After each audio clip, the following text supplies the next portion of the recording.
बच्चा पाइसक्नु भएका महिला दिदीबहिनीहरूको लागि अत्यन्तै महत्त्वपूर्ण योग आसन, ताकि पाठेघरको समस्या नहोस् भनेर तपाईहरूले घरमै बसेर यो योग आसन गर्न सक्नुहुने रहेछ।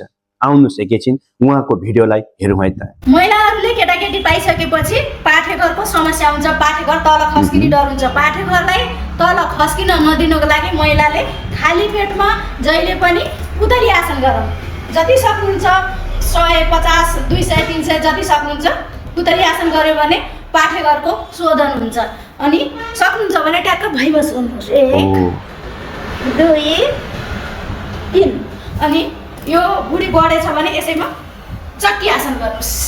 पहिला पहिला हाम्रो आमाहरूले गाउँघरमा जातो पिस्नुहुन्थ्यो, अहिले हामीले बजारमा जातो पिस्दैनौँ। यही चक्की आसन गरौँ। अनि यसरी कति सुन्दर आसन, यो कम्मरको लागि, हेर्नुहोस् कम्मरको लागि कति सुन्दर आसन।